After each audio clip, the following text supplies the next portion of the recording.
March is Colorectal Cancer Awareness Month, and with the recent death of actor James Van Der Beek from the disease at age 48, a lot of attention has been brought to the rising incidence of colorectal cancer in people under the age of 50.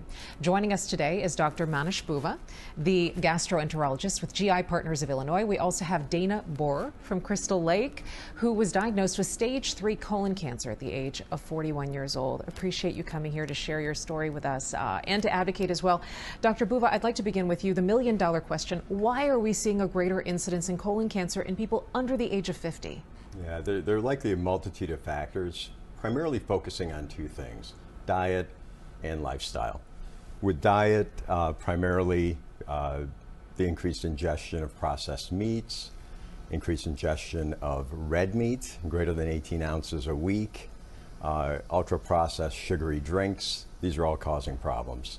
On the lifestyle side, really a sedentary lifestyle, lack of exercise, obesity, these are all things that have been associated with increased incidence of colon cancer. And yet we're also seeing it in people who don't have those lifestyle risk factors as well. Yeah, so we don't understand this completely, but it's been a really worrisome healthcare trend we've noticed out in the community for the last 10 to 15 years. Sure. And Dana, you know, with your diagnosis, routine screening isn't recommended until the age of 45 anyway. Right. You were 41 years old when you were screened. What was the reason for the early screening? What happened? So in my late 30s, I began having constipation and noticing some blood in my stool, and I met with several doctors, and really I wasn't getting approved for a colonoscopy. Finally referred to Dr. Bhuva and GI Partners, and that first appointment I was able to get a colonoscopy scheduled and move things along finally. Literally and figuratively. Yeah, exactly. And that's when you were diagnosed with stage 3 colon cancer. Right. You must have been so frightened. Yes, yeah, absolutely. I was shocked. I had young kids. I was young, had my whole life ahead of me. It was definitely not what I was expecting. And any of the risk factors that are associated with colon cancer? No, it wasn't in my family. You know, I didn't expect it at all. Okay, how is your health today? It's great, yeah, full recovery.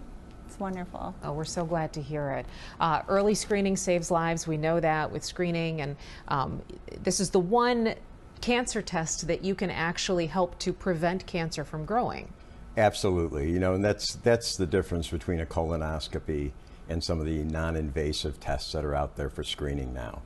We can diagnose, but we can also treat. We can remove polyps and take out the precancerous lesions that are, you know, the concern. Dr. Bhuva, very briefly, a list of symptoms for people to watch out for to really advocate for that early screening. Primarily what Dana had: rectal bleeding, altered bowel habits. Whether it's diarrhea or constipation. Either, yeah. Exactly. Cramping, bloating, and fatigue sometimes in relation to anemia, which occurs from chronic slow bleeding from these polyps. Okay, and you got to fight for that screening, especially early, and hopefully they'll have an advocate, just like Dana, you had Dr. Bhuva. Yeah. Thank you both so much for your time. We're going to join our friends on Good Morning America in just a minute. First, a quick break.